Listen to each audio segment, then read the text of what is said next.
Hello my dear viewers, आज चलेगा political science का मैराथन।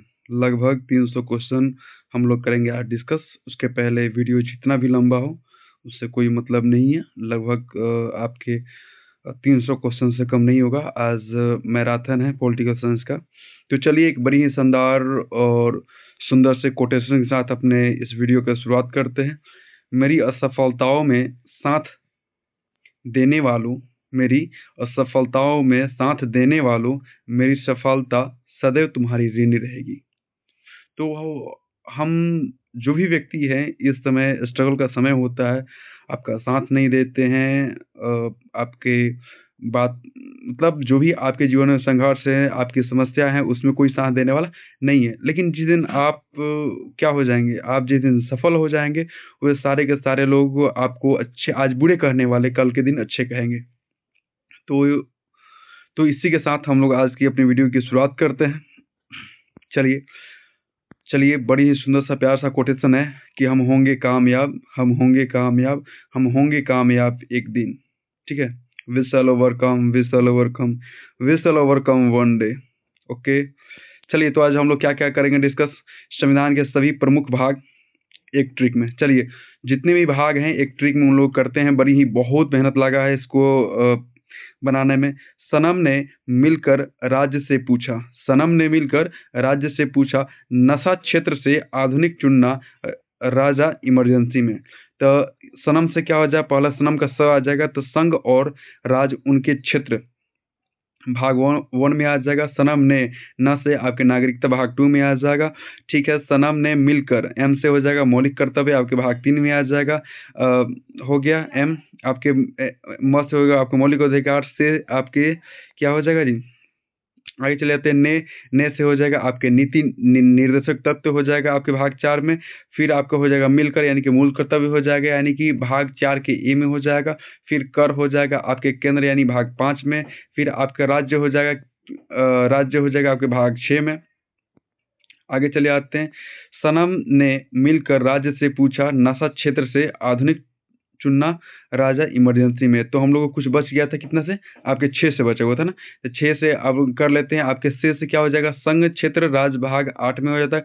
पूछा, पंचायती राज भाग 9 में। आपके ना से हो जाएगा नगर पालिका भाग 9 में। और सा हो जाएगा सहकारी समिति, कितने में हो जाएगा भाई, आपके भाग 9 में हो जाएगा। आगे चले आते हैं। आपके क्षेत्र यानी अनुसूचित तथा जनजाति क्षेत्र कितने में हो जाएगा, भाग 10 में।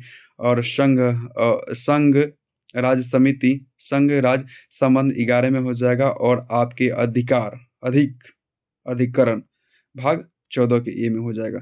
चलिए तो हम लोगों ने एक ट्रिक के साथ पूरे के पूरे जितने भी भाग थे सभी भाग्यों का हम लोगों ने कर लिया। और यहाँ पर फिर आपका चुनाव हो जाएगा, चुनाव 15, और आपके राजा यानी राजभाषा आपके 17 में, और इमरजेंसी आपके 18 में।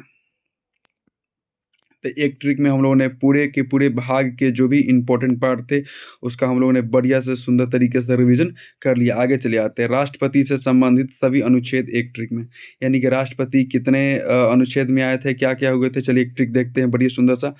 पक्का चुनरी का पुनर्योग शर्त शपथ महाभियोग, पक्का चुनरी का पुनर्योग शर्त शपथ महाभियोग। तो याद रखिएगा, भारत में राष्ट्रपति आपके अनुच्छेद 52 से आते हैं। भारत में एक राष्ट्रपति का पद होगा। ठीक है, आपके पद से आपका आ जाएगा अनुच्छेद 52। का से हो जाएगा आपका 53, यानी कि कार्यपालिका शक्ति आ जाएगा। फिर आपका हो जाएगा चुनना, क्या हो जाएगा जी, चुन से हो जाएगा आपके 54, यानी कि राष्ट्रपति का चुनाव हो जाएगा। 55 से हो जाएगा चुनरी, री से आपका हो जाएगा 55, यानी कि निर्वाचन की रीतियाँ। आपके का से हो जाएगा 56 कार्यपालिका। पुनर् से हो जाएगा 57, यानी कि पुनर्निर्वाचन। योग से हो जाएगा 58, यानी कि योग्यता। अनुच्छेद 58 में क्या दिया गया, योग्यता दिया गया। शर्त से हो जाएगा 59, यानी कि 59 आपके आर्टिकल में दिया गया, पद की शर्त दिया गया। और आपके शपथ अनुच्छेद 60 से याद रखिएगा, साठा तब आदमी होता है पट्ठा, साठा तब आदमी होता है पट्ठा, यानी कि तब जाकर राष्ट्रपति जो है शपथ ग्रहण करेंगे और देश के प्रधानमंत्री बनेंगे। और उनको हटाने के लिए महाभियोग लगा देंगे। अनुच्छेद 61 क्या हो जाएगा जी, अनुच्छेद 61 महाभियोग लगाएगा, हटा देंगे। हटिए महाराज, ढेर दिन राष्ट्रपति की कुर्सी पर है। उपराष्ट्रपति संबंधित सभी अनुच्छेद एक ट्रिक में, चलिए देखते हैं। इसमें है कि उसका निकासनी, यानी कि अनुच्छेद 53 में एक उपराष्ट्रपति क्या होगा, पद होगा। अनुच्छेद 64 में यानी उस स से क्या हो जाएगा, उपराष्ट्रपति सभापति होंगे, ठीक है। अनुच्छेद आपके 64 में, अनुच्छेद 65 में हो जाएगा, 65 क्या हो जाएगा, उपराष्ट्रपति के कार्य अनुच्छेद 65 में हो जाएगा। अनुच्छेद 66 क्या कर रहा है जी, उसका नी से हो जाएगा उपराष्ट्रपति का निर्वाचन का। 66 67 में हो जाएगा क्या, का से कार्य, यानी कि राष्ट्रपति के रूप में कार्य। 68 में हो जाएगा उपराष्ट्रपति पद की रिक्ति को भरने का, 68, ठीक है। अब देखते हैं 69 हो जाएगा आपका शपथ, और 70 में क्या हो जाएगा, निर्वहन, यानी कि राष्ट्रपति के कर्तव्यों का निर्वहन हो जाएगा 70। एक बार आप बोलिएगा तो एक बार फिर से इसका रिवीजन फटाफट हम लोग कर लिया जाए। 63 में आपके चले आ जाएंगे उपराष्ट्रपति का पद, 64 में हो जाएगा से हो जाएगा उपराष्ट्रपति। उपराष्ट्रपति क्या होंगे, सभापति होंगे, याद रखिएगा। जो उपराष्ट्रपति होते हैं ना, वही आपके उपसभापति भी होते हैं, किसके, राज्यसभा के, ठीक है। अनुच्छेद 65 का आपके उपराष्ट्रपति के कार्य आ जाएगा 65 में। 66 में हो जाएगा नी से आपके उपराष्ट्रपति का निर्वाचन।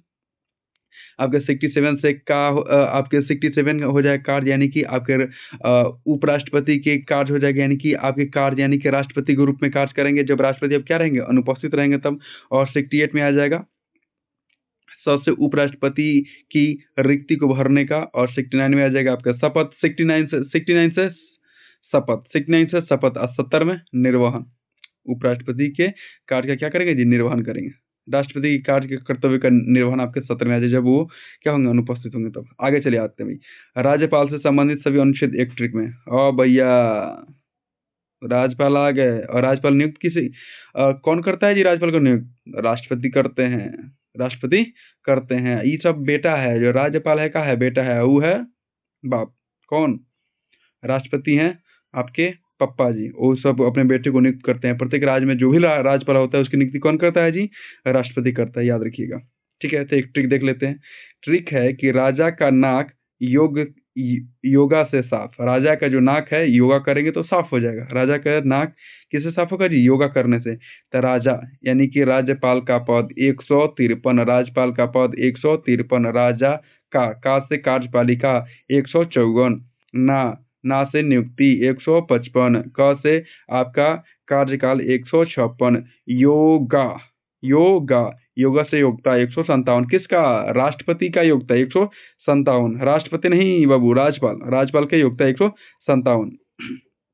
से हो जाएगा सेवा शर्त, कितना हो जाएगा 158। आपका साफ हो जाएगा शपथ, साफ से क्या हो जाएगा, शपथ 159 हो जाएगा, क्या चीज, शपथ 159 में क्या हो जाएगा, शपथ किसका, स्वराज्यपाल का ट्रिक है बाबू, याद रखिएगा। राज्यपाल का पद 153 में आपके राज्यपाल नियुक्त किए जाएंगे। राजा का नाक योगा से साफ, राजा का नाक योगा से साफ, ट्रिक से याद कर लीजिएगा। तो राजा 153, 100 राजा का से आपके कार्यपालिका 154, राजा का आपके नाक से नियुक्ति हो जाएगी 155, राजा का क से कार्यपालिका 156, राजा का नाक होगा योगा से योग्यता 157, से हो जाएगा आपका सेवा शर्त 158, साफ हो जाएगा 159। चलिए आगे बढ़ जाते हैं हम लोग। अभी इसमें क्या है, आपके सभी प्रमुख अनुसूचियां, सभी जितने भी आप प्रमुख अनुसूचिया के बारे में हम लोग पढ़ते हैं, आपके जितने भी शेड्यूल्स हैं सबको हम लोग करेंगे ट्रिक से साफ। चलिए, ट्रिक तो नहीं है बाबू, इसमें हम लोग क्या करेंगे, एक एक लाइन जो है, एक एक लाइन से इसको हम लोग क्या कर रहे हैं, खत्म करने का प्रयास करेंगे। आगे चले आते हैं भाई। अनुसूचिया, भारत संघ ने वेतन लेकर, अच्छा एक आपका पूरा का पूरा पॉलिटिकल साइंस में एक शब्द आएगा संघ, संघ मतलब केंद्र, याद रखिएगा, संघ मतलब क्या हो जाएगा, केंद्र, यानी कि सेंट्रल। यानी कि भारत संघ ने वेतन लाकर शपथ लिया कि राज्यसभा सीट के SC ST 4 बार शक्ति विभाजन करेंगे, भाषा आधार पर, दल बदल या पंचायत नगर के आधार पर नहीं। थोड़ा सा इसको हम लोग देखते हैं है क्या। देखिए इसमें क्या बोला जा रहा है, मैंने बड़ी सा सुंदर लाइन पढ़ दी, इसको एक्सप्लेन थोड़ा करते हैं कि आप सभी को समझ में आ जाए। भारत संघ ने वेतन लेकर शपथ लिया कि राज्यसभा सीट के SC ST 4 बार शक्ति विभाजन करेंगे, भाषा आधार पर, दल बदल या पंचायत नगर के आधार पर नहीं। चलिए नीचे देखते हैं भाई, बड़ी सुंदर, ये आपका क्या हो गया। तो हम लोग एक हाँ, ये आपकी हो गई। आगे चले आते हैं। अनुसूचियाँ, आपकी पहली अनुसूचियाँ। देखिए, वो आपका एक तरह से क्या-क्या अनुसूचिया में है, उसके बारे में सब कुछ दिया गया है कि ये सारे के सारे, यानी कि हम लोग भारत और संघ के बारे में पढ़ेंगे, वेतन, ठीक है? आपका आपका शपथ ग्रहण, आपके राज्यसभा सीट, एसटी, एससी, इस सब के बारे में आपको दिया गया है, ठीक है? आगे चले जाते हैं, अनुसूचियाँ पढ़ते हैं। पहली अनुसूचिया में क्या है? आपके राज्य व संघ के क्षेत्र में दिया गया है, यानी फर्स्ट आपका schedule state and union and territories आपके पहली अनुसूची में दिया गया है, ठीक है? आपकी दूसरी अनुसूची में क्या दिया गया है? दूसरी अनुसूची में दिया गया है कि इसके अंतर्गत भारत के प्रमुख पदाधिकारियों को प्राप्त होने वाले वेतन, भत्ते, पेंशन आदि का उल्लेख किया गया अनुसूची 2 में। आगे चले आते हैं, बड़ी सुंदर सी बात है। अनुसूचियाँ चलिए, अनुसूची तीसरा में क्या दिया गया? शपथ और आपके प्रतिज्ञान के प्रारूप, शपथ दिया गया है आपके अनुसूची 3 में। चौथी में क्या दिया गया? आपके चौथी में है बाबू कि चौथी अनुसूची में राज्यसभा से प्राप्त प्रतिनिधित्व का विवरण दिया गया है। किस में दिया गया है? आपके चौथी में दिया गया है, अनुसूची चौथी में। हाँ जी, अनुसूची 5 में दिया गया है कि इसमें अनुसूचित क्षेत्रों और अनुसूचित जनजातियों के प्रशासन व नियंत्रण के बारे में दिया गया है, यानी एसटी, एससी उपबंध जो है आपकी 5वीं अनुसूची में दिया गया है। भाई वीडियो आज चलेगी एकदम, ये समझिए कि मैराथन है, और मैराथन का दौड़ जानते हैं ना?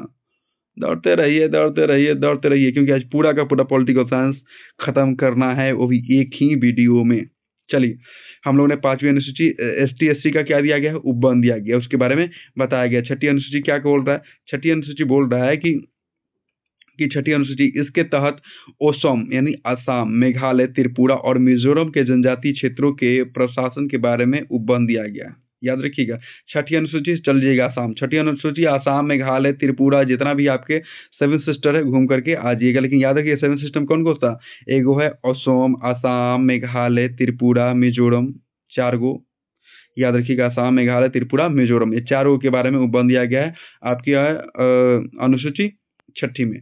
आगे चले आते हैं भाई, 7वीं अनुसूची में दिया गया है, इसमें संघ और राज्यों के मध्य शक्तियों के विभाजन के बारे में दिया दिया है। इसके अंतर्गत निम्नलिखित तीन आपकी सूचियां हैं। क्या क्या है? आपके केंद्र सूची 100 गो विषय, राज्य सूची 61 गो विषय और समवर्ती सूची 52 गो विषय। अब चलिए, आपकी 7वीं अनुसूची है, उसमें संघ और आपके राज्यों के मध्य शक्तियों का विभाजन है। चलिए, ये आपका दादाजी हो गए कौन? राष्ट्रपति। हम बात करते हैं कि दादाजी कौन है? राष्ट्रपति। राष्ट्रपति के जो दादाजी हैं, उसका सब बेटा है कौन? आपका राज्यपाल, ठीक है? और दादाजी के दो दादाजी 3 भाई, एक हो गया कौन? दादाजी, एक हो जाएगा आपका केंद्र और दूसरा हो जाएगा राज्य, ठीक है? तो दादाजी तो ऊपर रहेंगे, और जो दोनों भाई है, तो दोनों भाई के बीच में जो दादाजी हैं, वो क्या कर दिए? शक्तियों का बंटवारा कर दिया, यानी कि जो आपका केंद्र है और राज्य है, उसमें क्या किया गया? आपके शक्तियों का बंटवारा किया गया, ठीक है? तो अब हम लोग चले आते हैं कि जो आपकी क्या होती है, जो आपकी अनुसूचियाँ होती है, आपकी 7वीं अनुसूचिया में केंद्र और राज्य के शक्तियों का बंटवारा कर दिया गया। उसके हम लोग आगे चले आते हैं, उसके आगे आपके 3 अनुसूचियाँ दी गई है। कौन? आपके आपके संघ सूची, यानी कि आपके केंद्र के बारे में, आपके राज्य सूची यानी कि राज्य के बारे में, और एक होता है आपके समवर्ती सूची, यानी कि केंद्र और राज्य दोनों के बारे में। तो याद रखिएगा, आपके संघ सूची में कितना विषय है जी? संघ सूची में यहाँ विषय है 100 गो, ठीक है? यहाँ पे हम लोग बात करते हैं क्या चीज़? राज्य सूची के बारे में। तो राज्य सूची के बारे में आपका विषय कितना है? 61 गो।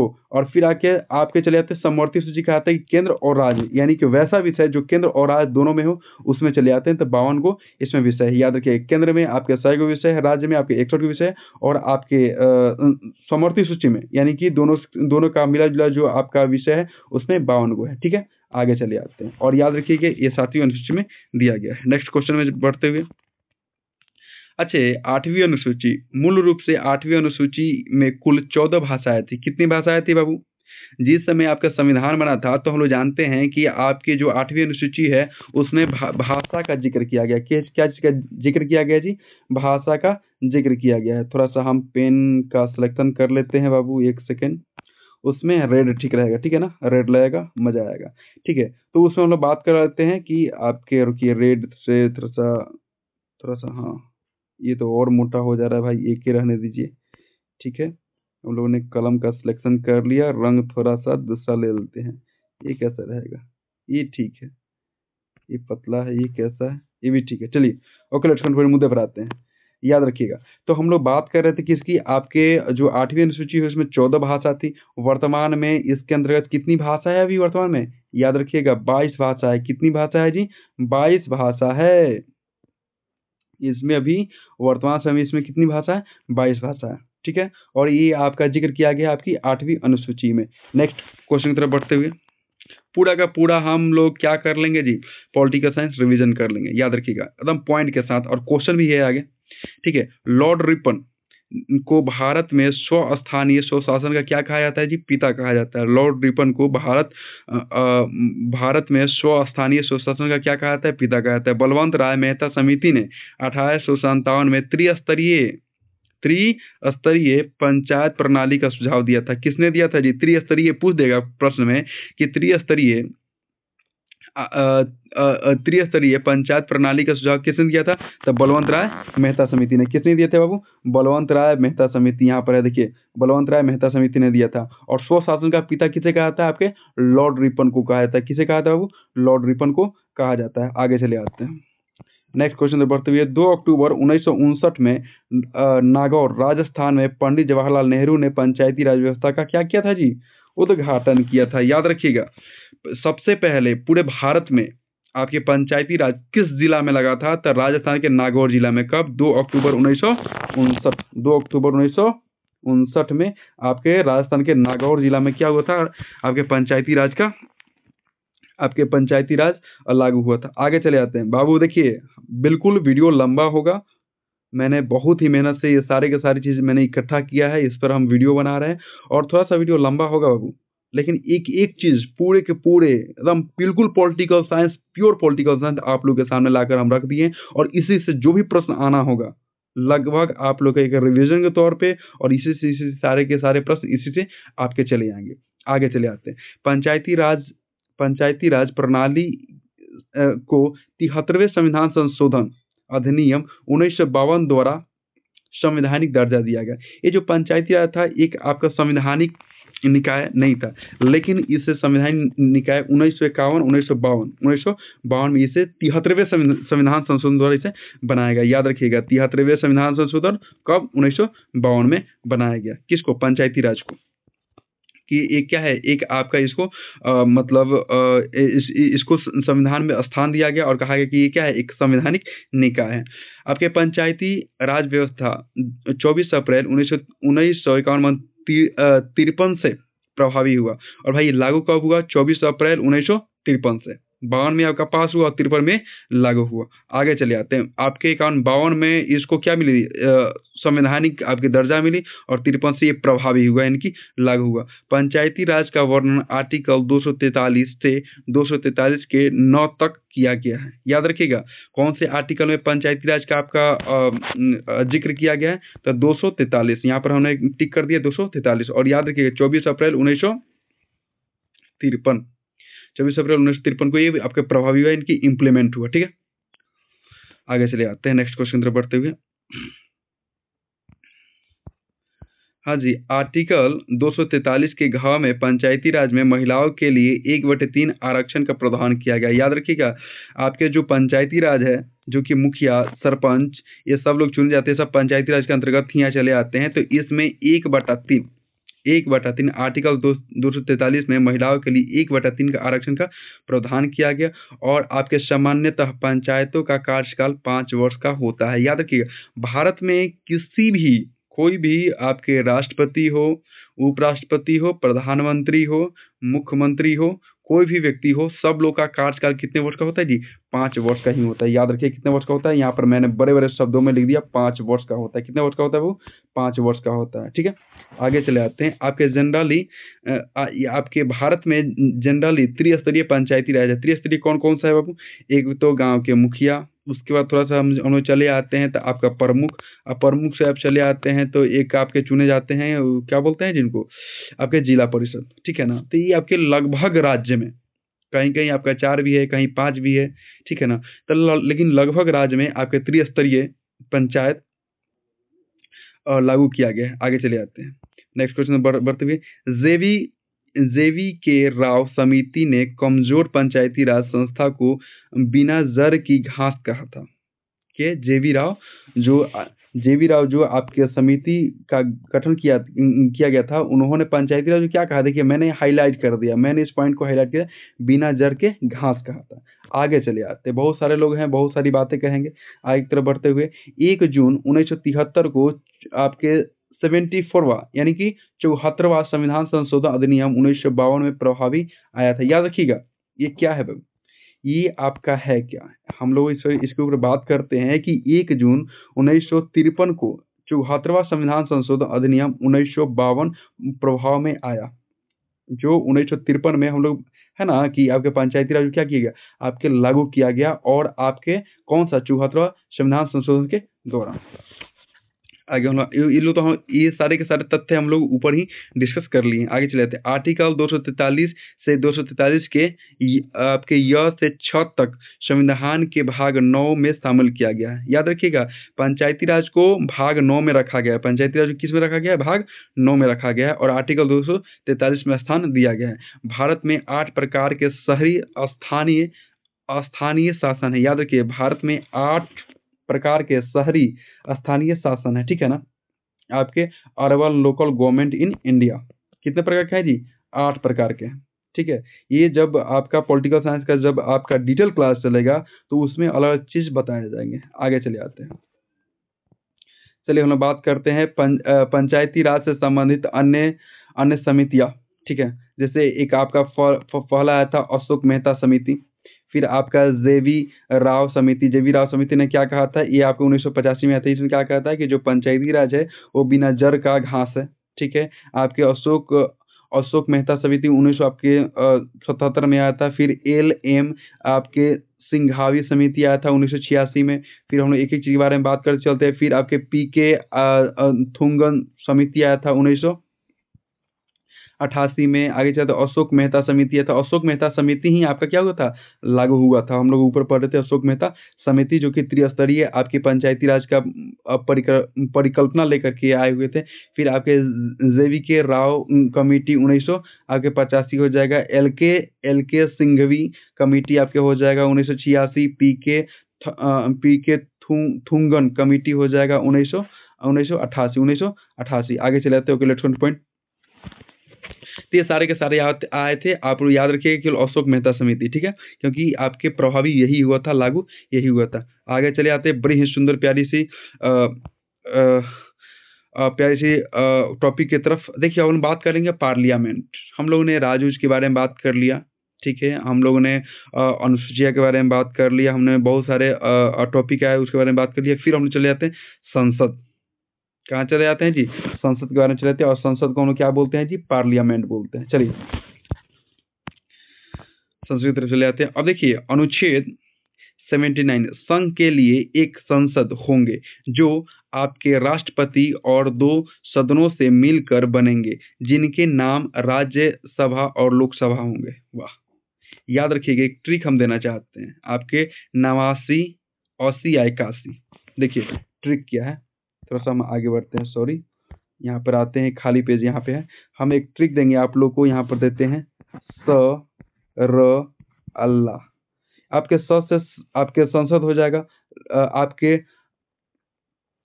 एक मिनट, हाँ, ला आपके र से राज्यसभा हो जाएगा, और ला ल से आपके लोकसभा हो जाएगी। याद रखिएगा, जो आपके हैं 79 क्या हो जाएगा, आपके संसद, ठीक है। और र से क्या हो जाएगा आपका राज्यसभा अनुच्छेद 80 में है, और ला में है आपका 81। याद रखिएगा, सरला, यानी कि जो सरला जो आपका ट्रिक है आपके हो जाएगा आपका संसद, तो आपके 79 आर्टिकल में हो जाएगा। र से आपका हो जाएगा राज्यसभा, तो आपका राज्यसभा जाएगा 80 में। सरला, ला हो जाएगा 81।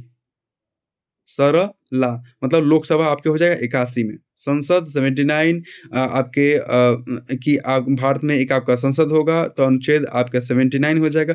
89, 80 में हो जाएगा आपका राज्यसभा, और आपका ला हो जाएगा यानी कि लोकसभा 81 में। चलिए आगे चलिए आते हैं, ठीक है।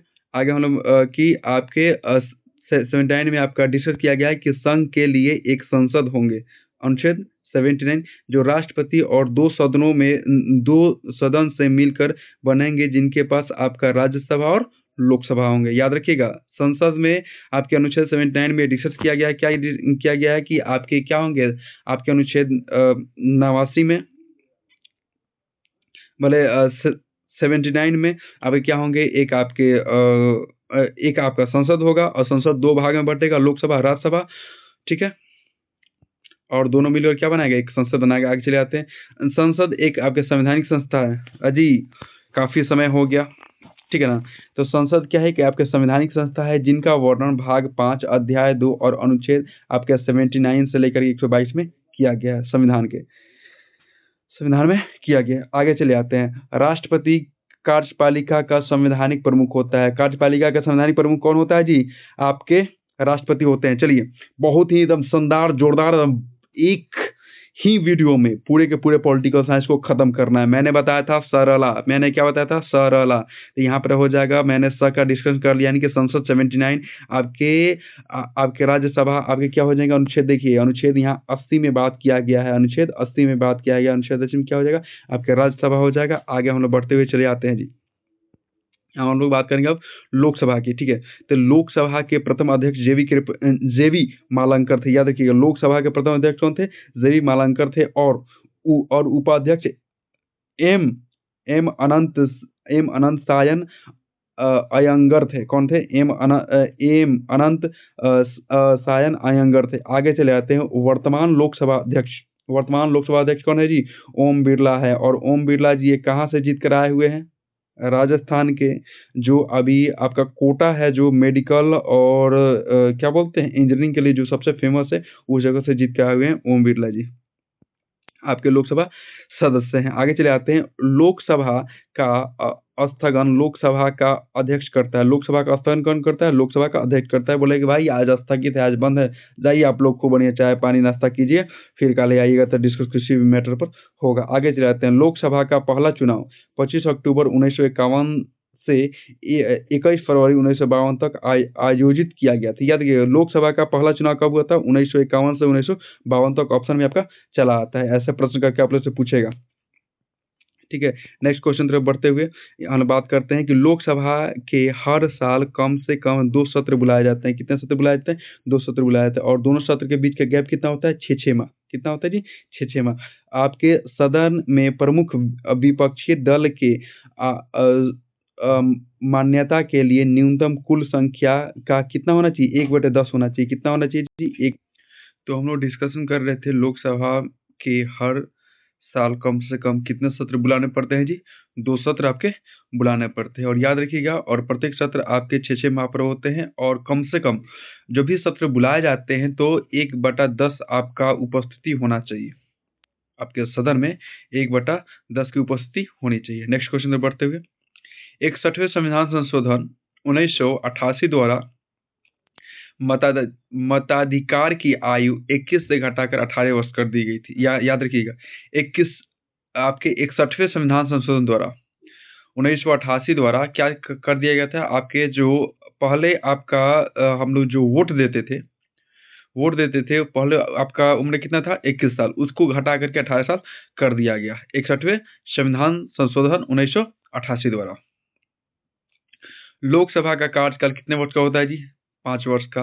राज्यसभा का कार्यकाल कितने वर्ष का होता है, आपके 6 वर्ष का। याद रखिएगा, 6 वर्ष का होता है। और आपका जो राज्यसभा है वो कभी भंग नहीं होता, लोकसभा क्या होता है आपका भंग होता है, ठीक है। और उसका जो होता है आपके आगे चले आते हैं। हाँ, आर्टिकल आपके 352 के अनुसार राष्ट्रीय आपातकाल में संसद की अवधि एक बार में केवल 1 वर्ष तक बढ़ सकती है। याद रखिएगा कि देश में क्या लग गया, आपका राष्ट्रीय आपातकाल लग गया, तो ये नहीं कि 5 वर्ष के लिए हम क्या करेंगे, लोकसभा का कार्यकाल आपका बढ़ा देंगे ना।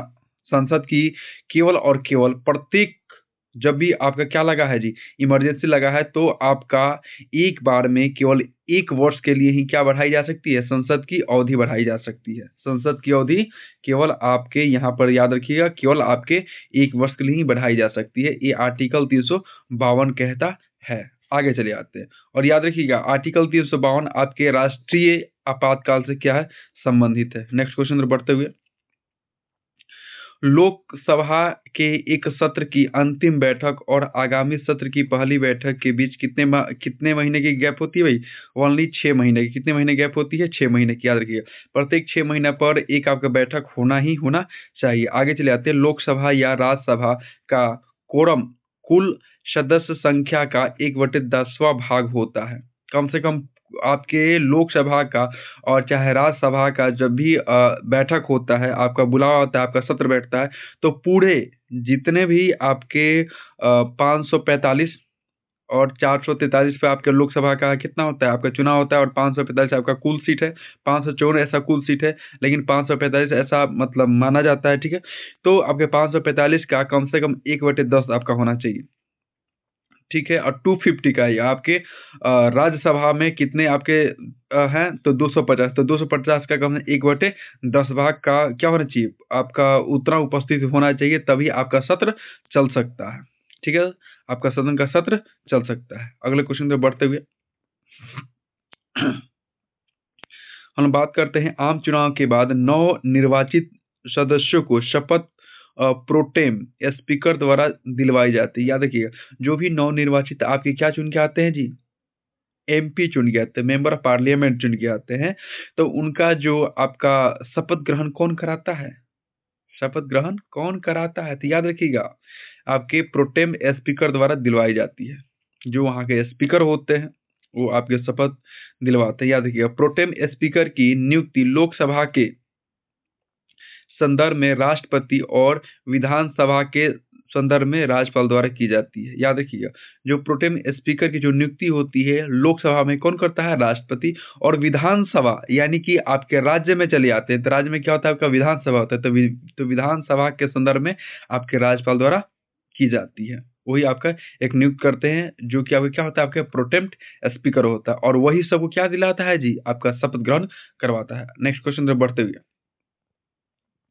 लोकसभा सचिवालय प्रत्यक्ष रूप से लोकसभा अध्यक्ष के अंतर्गत कार्य करता है। जो लोकसभा आपका सचिवालय है वो प्रत्यक्ष रूप से लोकसभा अध्यक्ष के अंतर्गत ही कार्य करता है। जो लोकसभा आपके जो लोकसभा अध्यक्ष होते हैं उसके अंतर्गत कौन काम करेगा, लोकसभा सचिवालय काम करेगा। आगे चले जाते हैं, आर्टिकल 94 के ख के अनुसार लोकसभा अध्यक्ष अपना त्याग पत्र और उप त्याग जो आपके आर्टिकल 94 के अनुसार जो लोकसभा अध्यक्ष जो होता है अपना त्याग पत्र किसको देता है जी, उपाध्यक्ष को देता है। किसको देगा, उपाध्यक्ष को देगा। और आपके उपाध्यक्ष अपना त्याग पत्र किसको सौंपता है जी, तो अध्यक्ष को सौंपेगा। याद रखिएगा, यानी कि जो आपके लोकसभा के जो अध्यक्ष होंगे वो अपना त्याग पत्र उपाध्यक्ष को देंगे, और जो उपाध्यक्ष को अपना त्याग पत्र देना होगा तो वो अपने अध्यक्ष को देकर के चुपचाप रिजाइन करेंगे और चले जाएंगे, ठीक है। इन लोगों को कहीं अपने में अदल बदल करके अपना काम लोग कर लेते हैं और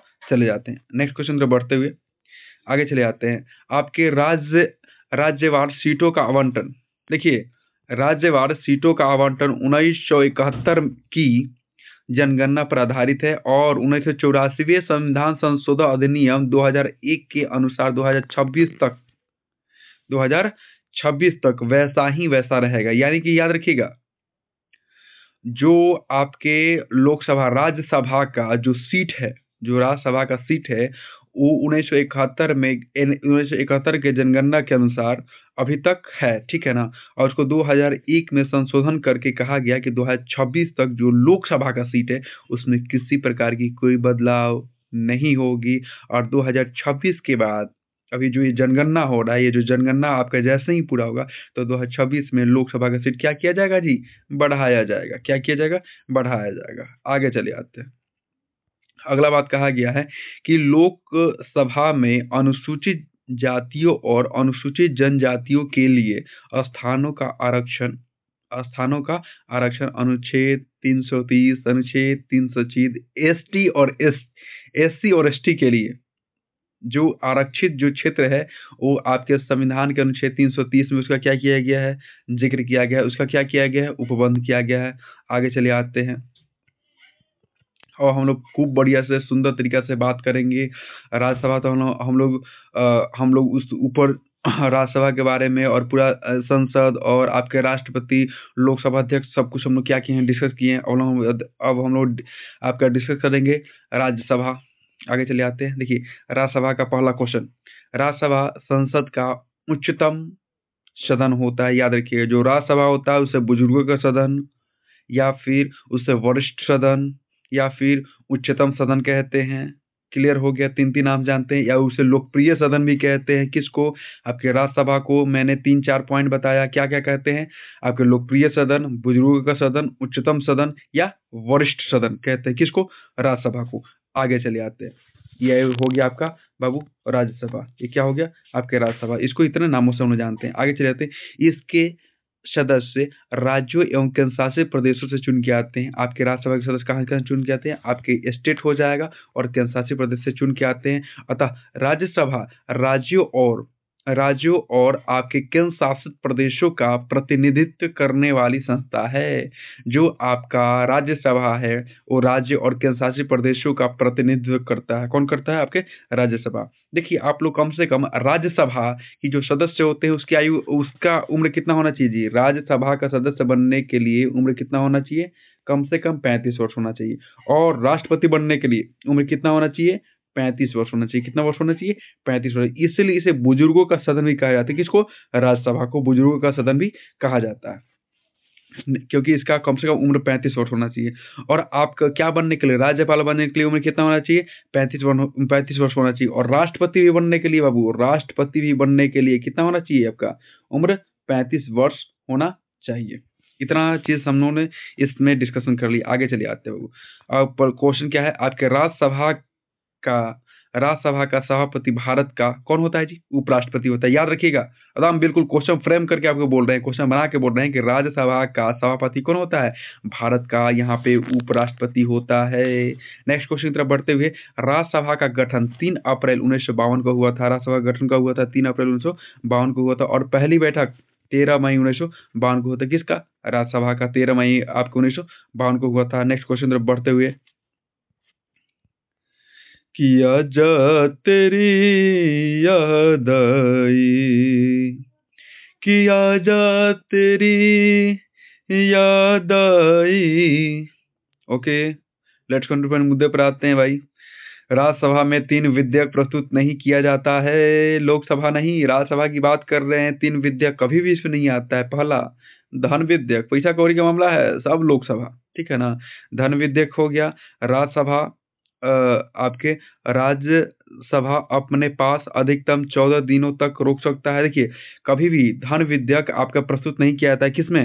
राज्यसभा में। पूछ देगा कि ऐसा कौन सा विधेयक है जो कि आपके राज्यसभा में प्रस्तुत नहीं किया जाता है, तो धन विधेयक। याद रखिएगा, पैसा कौड़ी का मामला लोकसभा, पैसा कौड़ी का मामला आपके लोकसभा, राज्यसभा में इसका कोई भी बात नहीं होता। और देखिए लोकसभा से आपका धन विधेयक को अति करके, क्या करके, अनुमोदित करके राज्यसभा में भेजा जाता है। और राज्यसभा इसे 14 दिन से ज्यादा अपने पास नहीं रख सकता है। क्या कर सकता है? नहीं रख सकता, रोक ही नहीं सकता भाई। इसको भेजना पड़ेगा किसके पास? लोकसभा के पास, जहां से ये आपके पास होकर के आया है। राज्यसभा, लोकसभा तथा आपके राज्यसभा, लोकसभा द्वारा पारित साधारण विधेयक 6 महीने तक 6 महीने तक अपने पास रोक सकता है। कौन? राज्यसभा। याद रखिए, कोई भी ऐसा मतलब साधारण आपका विधेयक है, उससे कौन सा आपके राज्यसभा कितने दिन तक अपने पास रोक सकता है?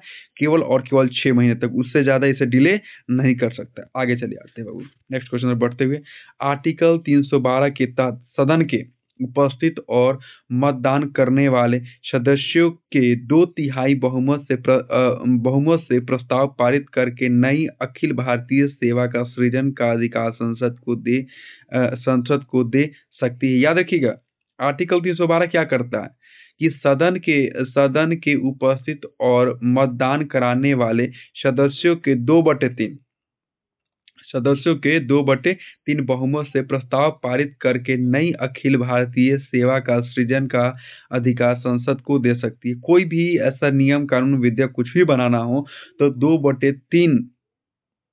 2/3 बहुमत होना चाहिए, जिससे आपका जो संसद है कोई भी कानून बना सकता है, किसी भी कानून का क्या कर सकता है जी? सृजन कर सकता है। आगे चले जाते, यही बात इसमें कहा गया है। ठीक है, यदि कोई संसद या विधानसभा का सदस्य संसद को सूचना किए बिना लगातार 60 दिन तक अनुपस्थित रहता है तो उसकी सदस्यता क्या हो जाएगी? समाप्त। मान लीजिए कि आप स्कूल ढेर दिन तक नहीं जाइएगा, 2-3 महीने स्कूल आप एब्सेंट कर दीजिए, मास्टर नाम काट के हटा देगा, हेडमास्टर का भाग यही भी नहीं करता है।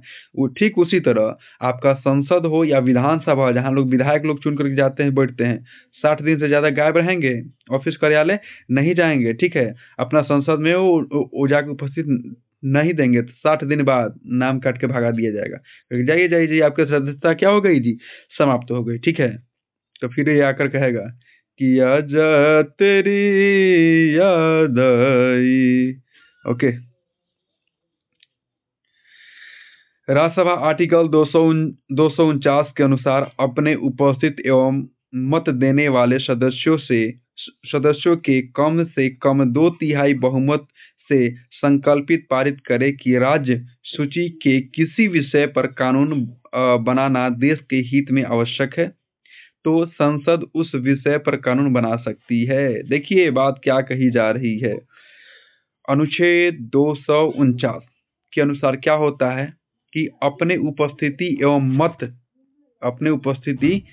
मत, जी हाँ, तो हम लोग बात कर रहे थे कि अपने उपस्थिति एवं मत देने वाले सदस्यों के कम से कम 2/3 बहुमत से संकल्पित पारित करे कि राज्य सूची के किसी विषय पर, देखिए, राज्य सूची के किसी भी विषय पर कानून बनाना देश के हित में आवश्यक होता है तो संसद उस विषय पर कानून बना सकती है। जो संसद है उससे ये पावर है, अधिकार है कि पूरे देश के हित में और कोई भी विषय कैसा हो आपके जो आपके देश में हित है तो उस पर जो आपका संसद है क्या बना सकती है जी? कानून बना सकती है, और कम से कम आपका 2/3 क्या होना चाहिए? बहुमत होना चाहिए। ओके, आगे बढ़ते हुए अब हम बात करेंगे नियंत्रक एवं महालेखा परीक्षक, जिसे हम लोग कहते हैं कैग, कंट्रोलर अटॉर्नी जनरल बोलते हैं, ठीक है, अटॉर्नी जनरल होता है, ठीक है, जैसे नियंत्रक और महालेखा परीक्षक कहते हैं। इसके बारे में हम लोग बात करेंगे। देखिए, भारत के वर्तमान नियंत्रक महालेखा परीक्षक यानी कैग कौन है? तो आपके कुंडू संजय मूर्ति। कौन है जी वर्तमान में? कुंडू संजय मूर्ति जी हैं। अगला क्वेश्चन की तरफ बढ़ते हुए, हाँ जी, वी नरहरि राव स्वतंत्रता के बाद भारत के पहले नियंत्रक एवं महालेखा परीक्षक थे। कौन थे जी? वी नरहरि राव। एकदम एक एक क्वेश्चन को वर्तमान से लेकर के आपके भूत से लेकर के वर्तमान तक के भी क्या, कौन है, कैसे है, सारा चीज इस पीडीएफ में आपको मिल जाएगा। आपके वी नरहरि राव ये स्वतंत्रता के बाद भारत के पहले कैग थे। क्या थे जी?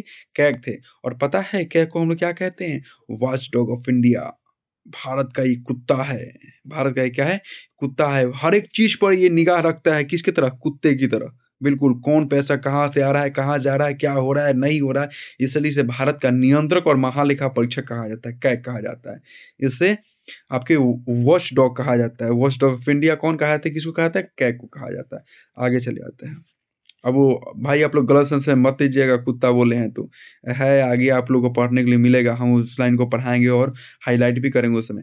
आर्टिकल 48 के अंतर्गत नियंत्रक महालेखा परीक्षक की नियुक्ति की जा सकती है। याद रखिएगा, महालेखा के परीक्षक की नियुक्ति आपके आर्टिकल 48 में इसका जिक्र किया गया है। महाधिवक्ता, ओके, तो भारत महाधिवक्ता राज्य सरकार का प्रथम कानूनी सलाहकार होता है। याद रखिएगा, जो महाधिवक्ता होता है, महाधिवक्ता जानते हैं? द आपका एडवोकेट जनरल होता है। एडवोकेट मतलब क्या होता है जी? वकील। क्या होता है?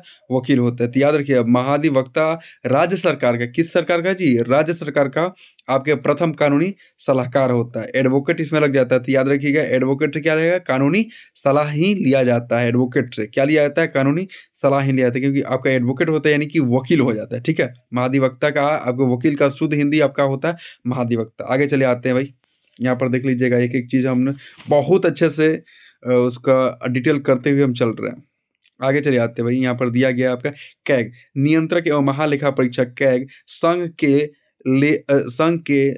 लेखाओं संबंधित रिपोर्ट राष्ट्रपति के समक्ष क्या करता है? प्रस्तुत करती है। याद रखिएगा, जो कैग होता है जिसे नियंत्रक एवं महालेखा परीक्षक कहते हैं, वो सारे जितने भी आपके क्या होते हैं जी? संघ के यानी केंद्र के जितने भी आपके रिपोर्ट होते हैं किसको सौंपता है? राष्ट्रपति को सौंपता है। याद रखिएगा, किसको सौंपता है जी? राष्ट्रपति को। एकदम क्वेश्चन आएगा कि जो कैग होता है वो जो आपके लेखाओं का जो रिपोर्ट होता है किसको सौंपेगा? राष्ट्रपति को सौंपेगा। नियंत्रक एवं महालेखा परीक्षक यानी कैग राज्य के लेखाओं संबंधित रिपोर्ट किसको सौंपेगा जी? राज्यपाल को सौंपेगा। किसको सौंपेगा? राज्यपाल को। याद रखिएगा, मैंने कहा था ना कि जो राष्ट्रपति होता है वो किसका नियुक्ति करता है जी? राज्यपाल का। तो यहाँ पर जो आपके केंद्र का कैग होगा वो अपना रिपोर्ट राष्ट्रपति को सौंपेगा, और जो आपका राज्य का जो कैग होगा अपना रिपोर्ट उनके बेटे को यानी कि आपके दादाजी के बेटे को यानी कि राज्यपाल को सौंपेगा। आगे चले आते हैं जी, यहाँ पे चले आते हैं आपके लोक लेखा समिति भारत के नियंत्रक महालेखा परीक्षक के लेखा परीक्षक प्रतिवेदन रिपोर्ट की जांच करती है। याद रखिएगा, जो लोक लेखा समिति होती है बाबू, कौन होती है? लोक लेखा समिति। एक आपका समिति बनाया गया है, इसका काम क्या है? जो नियंत्रक महालेखा परीक्षक जो रिपोर्ट तैयार करता है उसकी क्या करेगा? ये जांच करेगा। कौन? लोक लेखा समिति। आगे चले आते हैं 1976 में केंद्र सरकार के लेखांकन के कार्य से कैग को अलग किया गया।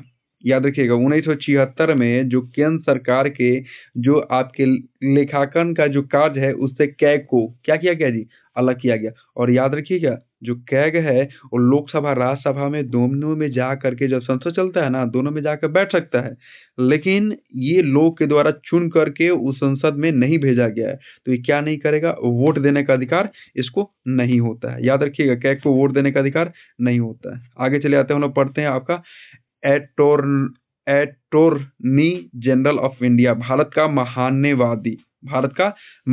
चलिए, भारत के महान्यवादी के बारे में हम लोग खूब बढ़िया से सुंदर तरीके से डिस्कशन करेंगे, एक एक चीज आर्टिकल से लेकर हर एक कुछ। पहले जी चले आते हैं, भारत के महान्यवादी की नियुक्ति आर्टिकल 76 के तहत की जाती है।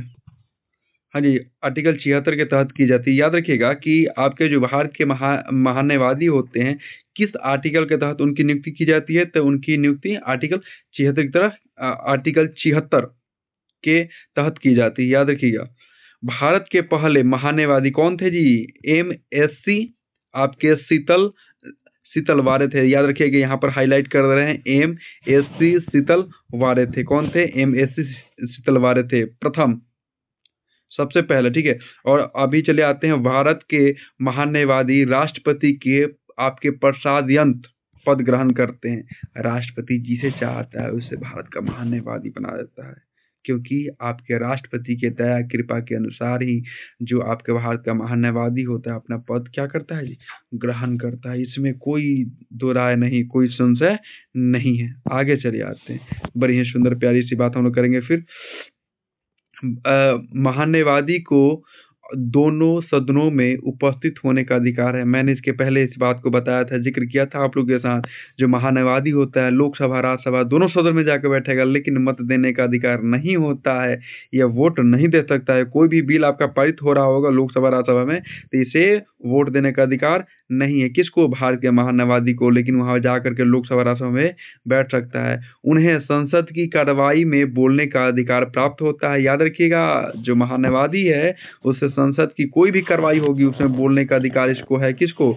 महान्यवादी को, लेकिन वोट नहीं देगा, क्योंकि ये मेंबर ऑफ पार्लियामेंट नहीं है। मेंबर ऑफ पार्लियामेंट ये चुन करके लोगों के द्वारा नहीं गया, मेंबर ऑफ पार्लियामेंट है, ये जाकर के बैठेगा, उसमें ये बोलेगा, अपना मत देगा, लेकिन कोई भी आपका कानून पारित होगा तो उसमें वोट देने का अधिकार इसको नहीं है। आगे चले आते हैं भाई,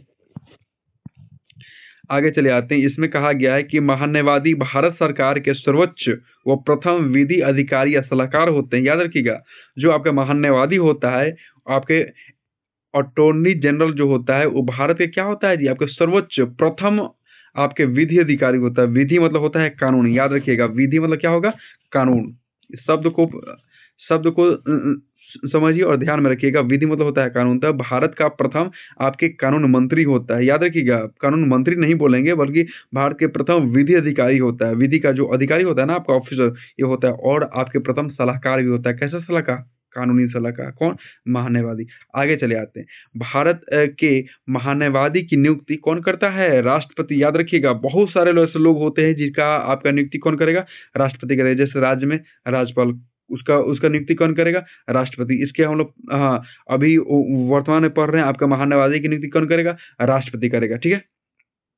आगे चले जाते हैं। और जो उपराष्ट्रपति होते हैं आपके राज्यसभा क्या होते हैं?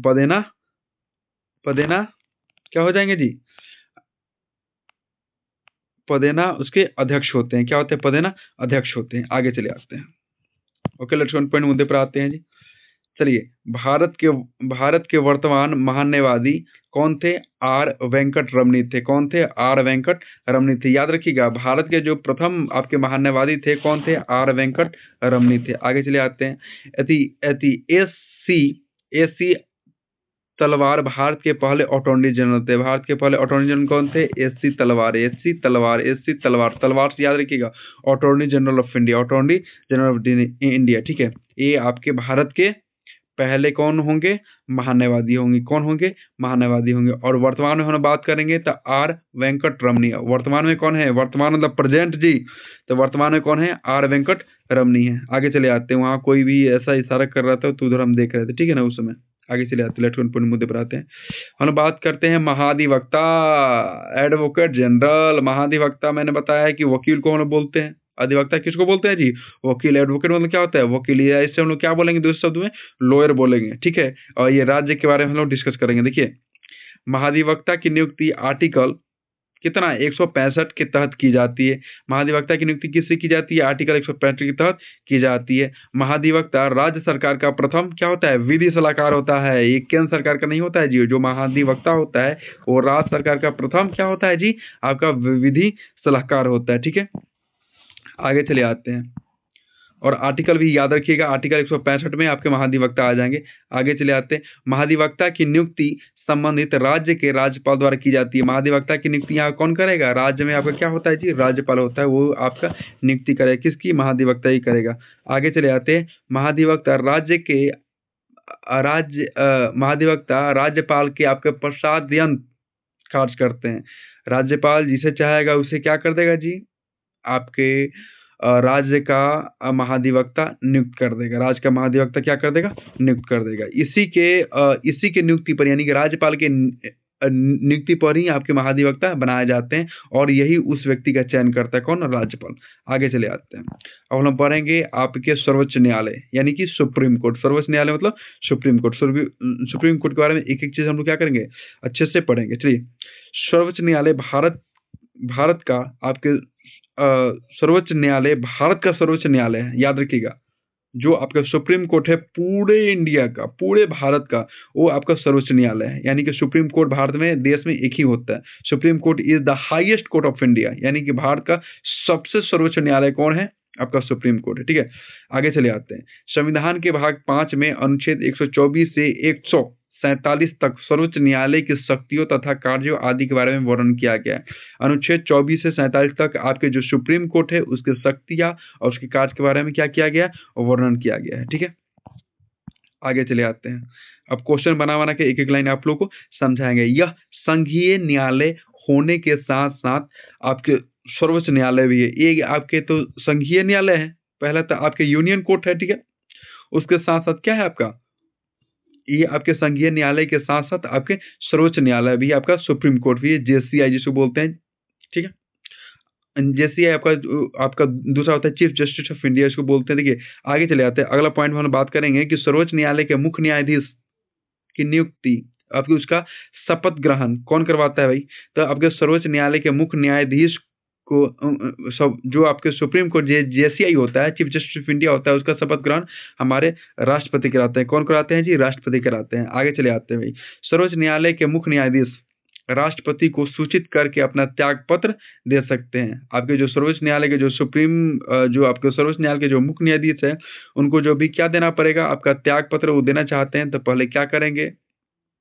राष्ट्रपति जी को बता देंगे कि जी अब हम इस पद पर हम नहीं रहना चाहते, हम क्या देना चाहते हैं? आपके त्याग पत्र देना चाहते हैं, और त्याग पत्र दे करके चले जाएंगे। आगे चले आते हैं भाई।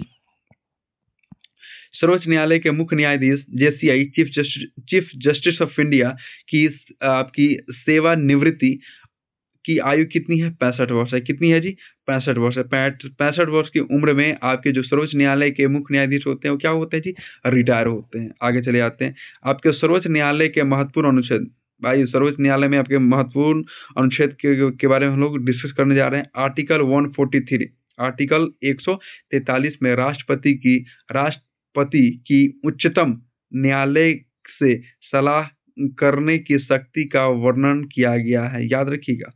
आर्टिकल 143 है, इसमें क्या चीज दिया गया है, इसमें क्या चीज का अधिकार है, इसमें आपके अधिकार दिया गया है कि जो राष्ट्रपति हैं वो उच्चतम न्यायालय यानी कि सुप्रीम कोर्ट से क्या ले सकते हैं जी, कोई भी आपकी कानूनी सलाह ले सकते हैं। तो हम लोग बात कर रहे थे कि आर्टिकल 43 के अनुसार जो राष्ट्रपति हैं वो क्या कर सकते हैं, आपके सर्वोच्च न्यायालय के जो आपके मुख्य न्यायाधीश हैं उससे क्या ले सकते हैं जी, सलाह ले सकते हैं। आगे चले आते हैं। आर्टिकल 124 124 के अनुसार क्या होगा, उच्चतम न्यायालय की स्थापना और संगठन का वर्णन किया गया है, यानी कि 124 आर्टिकल जो है उसके अनुसार आपके उच्चतम न्यायालय यानी कि हाई कोर्ट का क्या हो सकता है, स्थापना हो सकता है और उसका वर्णन इसमें किया गया। आगे चले आते हैं। आर्टिकल 124 के तहत न्यायाधीशों की नियुक्ति की जाती है। किस अनुच्छेद के अनुसार आपके न्यायाधीशों की नियुक्ति होती है, आर्टिकल 127। याद रखिएगा 143 राष्ट्रपति क्या लेगा, सलाह लेगा। आगे चले आते हैं। 124 के अनुसार क्या होगा, आपके उच्चतम न्यायालय की स्थापना, जो हाई कोर्ट है उसकी स्थापना होगा 124 के अनुसार, और 127 आपके न्यायाधीशों की नियुक्ति की जाएगी। आगे चले आते हैं भाई।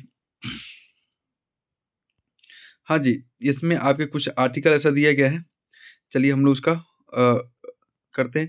आर्टिकल 129 में अभिलेख न्यायालय के रूप में उच्चतम न्यायालय का वर्णन किया गया है। देखिए अभिलेख न्यायालय क्या होता है, जिसमें सारे के सारे आपके डॉक्यूमेंट, कागज पत्र जितने भी रिकॉर्ड्स होते हैं वो सब के सब आपके रहते हैं। तो 129 में अभिलेख न्यायालय के रूप में आपके जो उच्चतम न्यायालय होता है यानी सुप्रीम कोर्ट होता है उसका वर्णन किया गया है। यानी कि सुप्रीम कोर्ट में आपके सुप्रीम कोर्ट को as a record as a court of record यानी कि अभिलेख न्यायालय घोषित किया गया है 129 के अनुसार। आगे चले आते हैं। 137 में क्या दिया गया, आपको 137 में दिया गया है कि उच्चतम न्यायालय यानी कि सुप्रीम कोर्ट द्वारा पुनः अवलोकन से संबंधित है। 137 जो आर्टिकल है उसके अनुसार क्या कर सकता है, जो आपका सुप्रीम कोर्ट है और रिव्यू कर सकता है, यानी कि किसी भी केस को वो दोबारा देख सकता है। आगे चले आते हैं। आर्टिकल 131 यानी कि उच्चतम न्यायालय के मूल यानी कि आरंभिक क्षेत्राधिकार से संबंधित है। याद रखिएगा आरंभिक क्षेत्राधिकार से संबंधित यानी कि एक जो आपका सुप्रीम कोर्ट है उसका क्षेत्राधिकार यानी किस किस क्षेत्र में वो अपने क्षेत्र में विस्तार कर सकता है और किस किस क्षेत्र में वो दखल दे सकता है, उससे आपका संबंधित है आर्टिकल 131। आगे चले आते हैं भाई। आपके संविधान संशोधन जी, अब चलेंगे हम लोग संविधान में क्या करेंगे, अमेंडमेंट करेंगे यानी कि संविधान संशोधन करेंगे। जब जब भी कमियां आई है, नए नए चीज़ को जोड़ना पड़ा है, देश को नए चीज़ों की आवश्यकता पड़ी है, तो संविधान में संशोधन करके उन सारे तथ्य को, उन सारी चीज़ों को जोड़ना पड़ा है। जैसे ही संविधान बनकर लागू हुआ तो 1951 में क्या हुआ, पहला संविधान संशोधन हुआ। तो नौवीं अनुसूची जोड़ी गई, लेकिन 2007 में कोइल्डो केस में न्यायालय ने कहा कि जो विषय 24 अक्टूबर 1973 के बाद 9वीं अनुसूची में जोड़े गए उनका न्यायिक पुनर्लोकन हो सकता है। देखिए आपकी पहला संविधान संशोधन 1951 में हुआ और कहाँ हुआ, 9वीं अनुसूची में हुआ। 2007 में आपके एक कोइल्टो केस आया था जिसमें आपके न्यायालय ने कहा कि जो विषय 24 अक्टूबर 1973 के बाद 9वीं अनुसूची में जोड़ी गई है उसमें क्या हो सकता है जी, पुनरावलोकन हो सकता है यानी कि रिव्यू हो सकता है, उसको फिर से देखा जा सकता है, उसमें जो भी कमियां हैं, जो भी बेसी है उसमें घटाया बढ़ाया जा सकता है। आगे चले आते भाई। 7वां संविधान संशोधन 1956 में जो भी आपके मुख्य हैं, जो एग्जाम में पूछे जाते हैं, वो सारे के सारे संविधान संशोधन इसी वीडियो में यानी कि इस मैराथन क्लास में हम लोग क्या करेंगे, कवर करेंगे। आगे चले आते हैं। तो इसमें दिया गया आपके भाषाई आधार पर राज्यों का पुनर्गठन हुआ था। आपके 7वां संविधान संशोधन 1956 में तीन श्रेणियों में राज्यों के वर्गीकरण को आपके समाप्त करते हुए उन्होंने 14 राज्य 6 केंद्रशासित प्रदेशों में बांटा, जो 2 या 2 से अधिक राज्यों के लिए एक WC की व्यवस्था की गई। ठीक है, हम लोग बात करते हैं कि आपके 7वां संविधान संशोधन में क्या किया गया था कि भाषा के आधार पे राज्यों का पुनर्गठन हुआ। यानी कि आपके जैसे आपका बिहार है तो बिहार में भोजपुरी बोलते हैं, तो चलिए एक हम क्या बनाते हैं, बिहार में आते हैं। पंजाब है तो पंजाब में क्या बोलते हैं जी, पंजाबी बोलते हैं, तो चलिए आप पंजाब हो जी। उसी के आधार पे यानी कि भाषा के आधार पे राज्यों का पुनर्गठन कर दिया गया। यानी कि आपके 7वां संविधान संशोधन 1956 में, उसके बाद में ये करने के बाद में भारत में कितने राज्य उभर के आए, 14 राज्य उभर करके बाहर आए, यानी कि बने, और 6 केंद्र शासित आपके बने, ठीक है। और आगे चल करके 2 या 2 से अधिक राज्यों के लिए एक डब्ल्यूसी की व्यवस्था की गई। आगे चले आते हैं। 21वां संविधान संशोधन, सिंधी भाषा को 8 शेड्यूल में जोड़ा गया और इसे 15वीं भाषा बनाई गई। याद रखिएगा, सबसे पहले संविधान में कितनी भाषा थी, 14 भाषा। अब 1967 में क्या किया गया, 1967 में एक सिंधी भाषा है उसको जोड़ दिया गया। कौन से, आपके कौन से भाग में, भाग 8 में। याद रखिएगा, भाषा भाग 8 में है। भाषा किस में है, भाग, और भाषा के लिए भाग पूछते तो क्या बोलिएगा, भाषा 8 में है। तो याद रखिएगा कि सिंधी भाषा को 8 शेड्यूल में जोड़ा गया और इससे 15वीं भाषा बनाएगी। आगे चले आते हैं, बड़ी सुंदर प्यारी सी बात कही गई है कि 31वां संविधान संशोधन 1973 लोकसभा सीटों की संख्या 525 से 545 की गई। 525 था तो बढ़ाकर कितना किया गया, 545 किया गया आपका 73वां संविधान संशोधन द्वारा। और तथा यूटी यानी यूनियन टेरिटोरी का प्रतिनिधित्व 25 सीटों से 20 सीट हो गया। पहले आपका यूनियन टेरिटोरी जो भी आपके केंद्र शासित प्रदेश थे उसमें आपके 25 सीट थे, तो उसको कम करके 20 सीट कर दिया गया, ठीक है, आपके 73वां संविधान संशोधन में। और आपके सीटों की संख्या पहले आपके 525 था तो 545 इसको बनाया गया।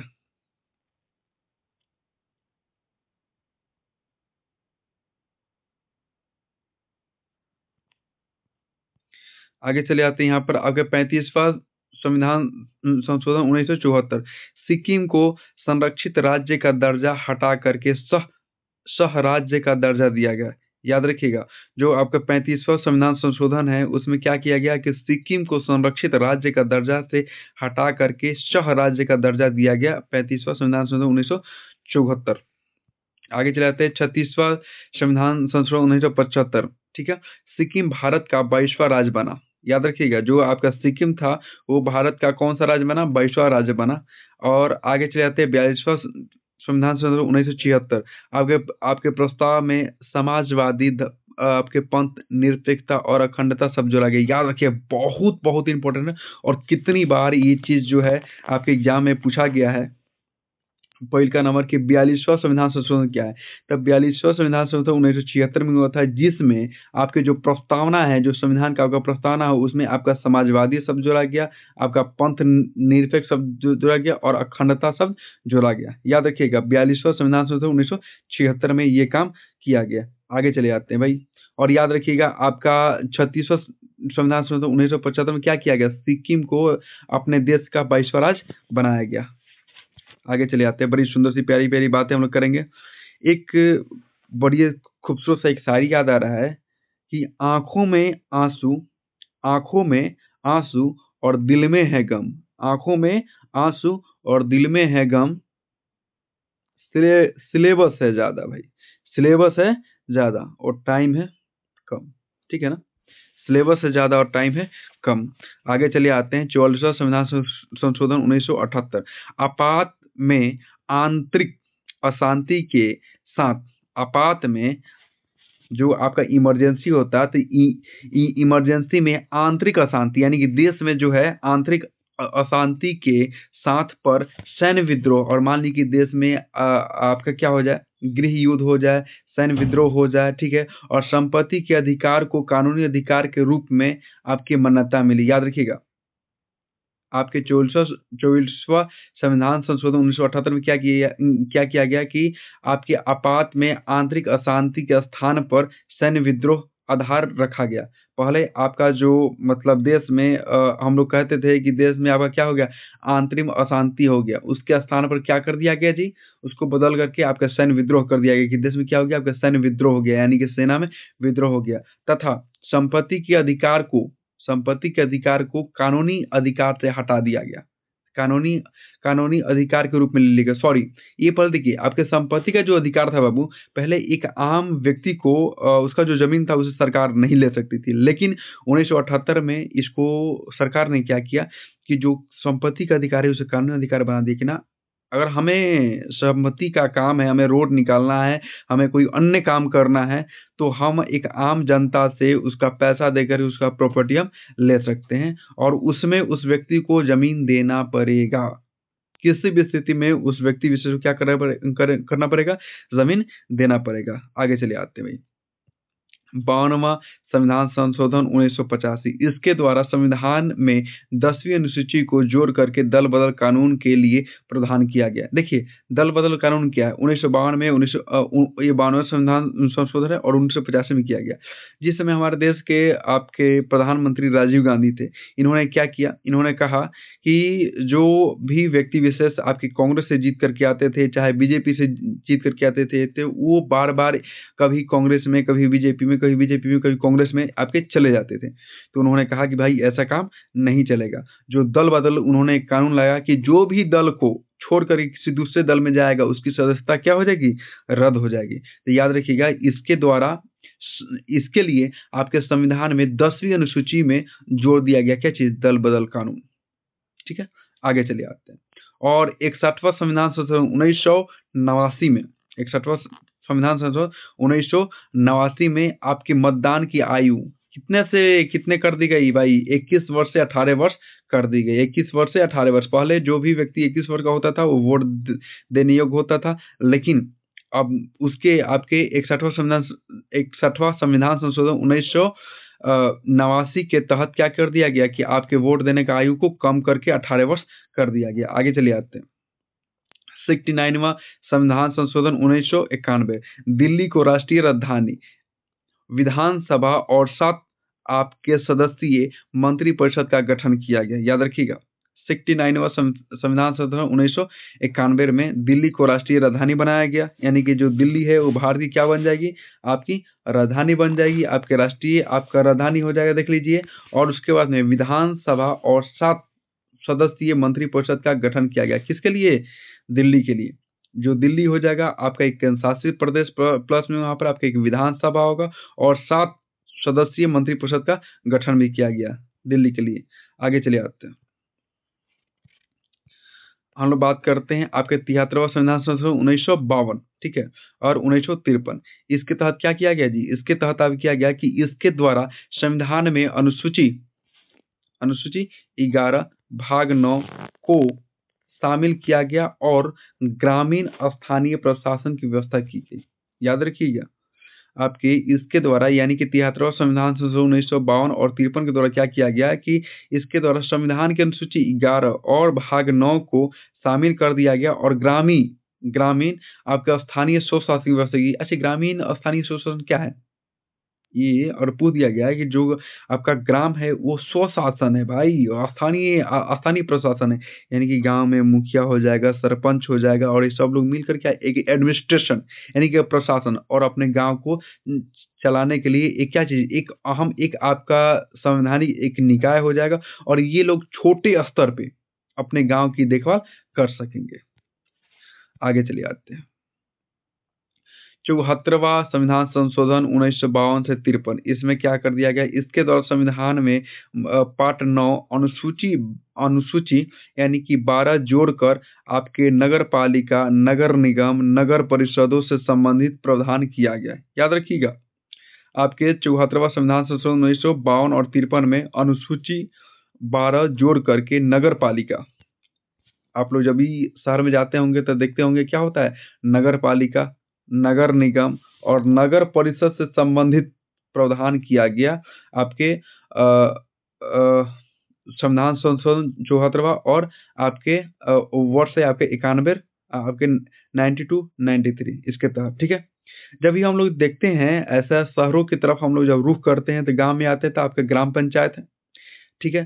शहरों में चल जाते हैं बड़े-बड़े आपके शहर में तो वहाँ क्या होता है आपके नगर पालिका होता है, ठीक है। आपके क्या हो जाते हैं नगर निगम हो जाते हैं और जिला स्तर पे क्या होता है नगर परिषद होता है। जैसे छपरा में चलिए तो क्या वहाँ पर आपके नगर परिषद देखने को मिलेगा। और ये सब क्या है? ये सब आपके स्वशासन है। क्या है? स्वशासन यानी कि उस जगह की देखभाल करना, सुरक्षा करना, साफ-सफाई से लेकर के और उस जगह के विकास के कार्य में भी अपना योगदान देना।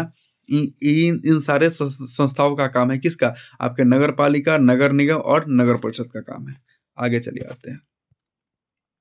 46वां संविधान संशोधन 2002 इसके द्वारा 6 से आपके 14 वर्ष के जो बच्चे हैं उसे निःशुल्क शिक्षा एवं अनिवार्य शिक्षा को मौलिक अधिकार के रूप में बनाया गया।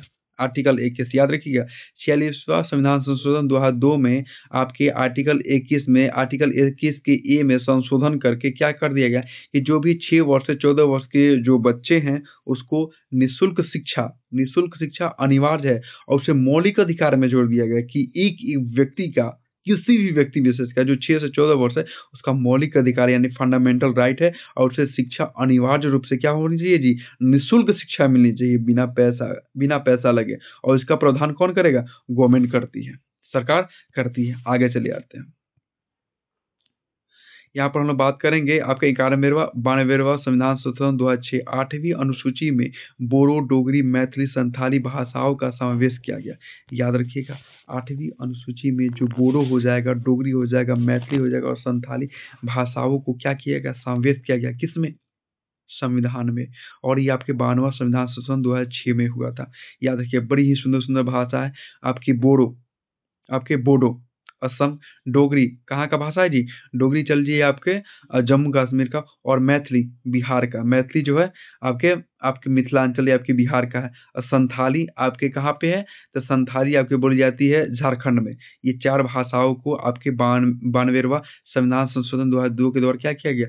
जोड़ा गया। अब चले आते हैं आपके संविधान संशोधन 100 कहाँ चले जाते हैं? संविधान संशोधन 100 में क्या किया गया कि 100वां में जो कि आपका 2015 में हुआ था, इसमें क्या किया गया भारत और बांग्लादेश के बीच भूमि हस्तांतरण यानी कि भूमि हस्तांतरण किया गया था आपके 100वां संविधान संशोधन 2015 में। आगे चले आते हैं। आपके 46वां संविधान संशोधन आपके 2002 में चले आते हैं भाई 2002 में चलती है। इसमें कितने ऐसे तैयारी करने वाले बच्चे होंगे जिनका डेट ऑफ बर्थ 2002 में हुआ होगा भाई। इनका जो जन्म का जो ईयर होगा 2002 में होगा, ठीक है। तो 46वां ओके लेट्स कंटिन्यू मुद्दे पर आते हैं जी। नेक्स्ट क्वेश्चन तरफ बढ़ते हुए तो इसमें देखिए ये तो आपका हो गया। बहुत सारे लोग ऐसे होंगे जिनका डेट ऑफ बर्थ जो होगा 2002 होगा, ठीक है। तो आपके जन्म जब आपका 2002 में जन्म हुआ था तो एक क्रांतिकारी के साथ आप लोगों ने जन्म लिया था, ठीक है ना। कि 6 से 14 वर्ष का आप लोगों ने मौलिक अधिकार प्राप्त किया था किसका? शिक्षा के लिए। आगे चले आते हैं जी। हम बात करते हैं आपके 92वां संविधान संशोधन 2006 8वीं अनुसूची में बोडो, डोगरी, मैथिली, संथाली भाषाओं का समावेश ये तो हम लोग शायद डिस्कस कर लिए हैं। चलिए आपके 100वां भी हो गया था ना। हाँ चलिए 101वां संविधान संशोधन इसमें क्या किया था? इसमें आपके जीएसटी संबंधित आपके वस्तु और सेवा कर यानी जीएसटी संबंधित इसमें आपके संशोधन किए गए थे कि कितना भाई टैक्स लिया जाए यानी जीएसटी लिया जाए, जिसको हम बोलते हैं जीएसटी का फुल फॉर्म क्या होगा? गुड सर्विस टैक्स, ठीक है। गुड्स एंड आपके सर्विसेज टैक्स इसको बोलते हैं जीएसटी। तो आपके जीएसटी में संशोधन 2000 आपके संविधान संशोधन 101 में 2016 में किया गया था। आगे चले आते हैं। 102वां आपके संशोधन किया गया 2018 में राष्ट्रीय पिछड़ा वर्ग आयोग का संवैधानिक दर्जा, ठीक है ना। जो भी आपके राष्ट्रीय पिछड़ा वर्ग है यानी कि नेशनल बैकवर्ड क्लासेस कमीशन है उसमें आपका संशोधन किया गया था। और आपका ये संशोधन 2018 में और आपका कितना है जी? 102वां संविधान संशोधन है। याद रखिएगा 103वां में ईडब्ल्यूएस जिसको हम लोग बोलते हैं आपके ईडब्ल्यूएस इकोनॉमिकल वीकर सेक्शन जो आर्थिक रूप से कमजोर वर्ग के लोग हैं किसमें? जनरल में उनको 10% आरक्षण का क्या किया गया है जी? सुविधा मुहैया कराया गया है, ठीक है। आगे चले आते हैं। 104वां संविधान संशोधन 2019 लोकसभा और राज्य विधानसभा में आरक्षण में 10 वर्ष की वृद्धि और नाम निर्देश द्वारा आंग्ल भारतीय समुदाय के प्रतिनिधित्व का समापन किया गया। याद रखिएगा, 104वां जो संविधान संशोधन है, लोकसभा और राज्यसभा में आरक्षण में 10 वर्ष की वृद्धि की गई। लोकसभा राज्यसभा में आरक्षण के लिए 10 वर्ष की वृद्धि कर दी गई और तथा साथ ही नाम निर्देशन द्वारा आंग्ल भारतीय समुदाय के प्रतिनिधित्व के क्या कर दिया गया जी, समापन कर। पहले आप लोग को याद होगा कि आंग्ल इंडियन क्या होते थे, नियुक्त होते थे आपके लोकसभा राज्यसभा में, ठीक है।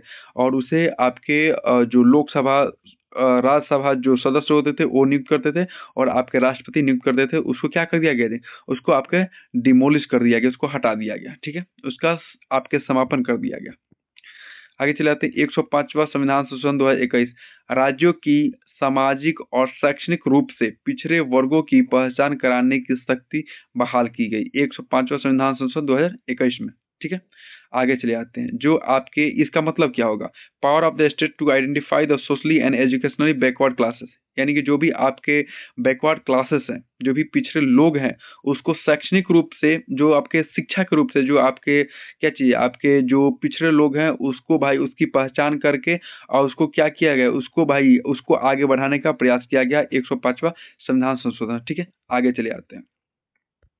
इसमें क्या किया गया, 106वां संविधान संशोधन 2021 महिलाओं के लिए सभी सीटों में 1/3 सीटें यानी कि 33% आरक्षित कर दिया गया, जिसमें से एससी यानी कि शेड्यूल कास्ट, एसटी यानी शेड्यूल ट्राइब के लिए आरक्षित सीटें भी शामिल हैं।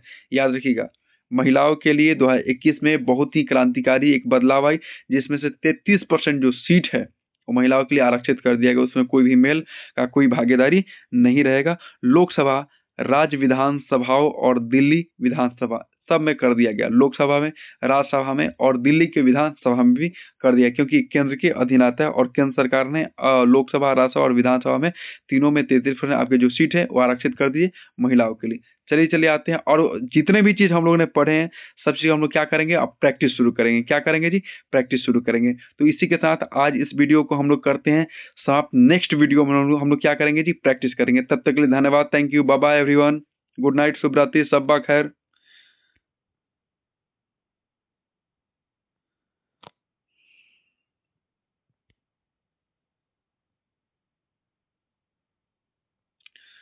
आगे चले आते हैं। अरे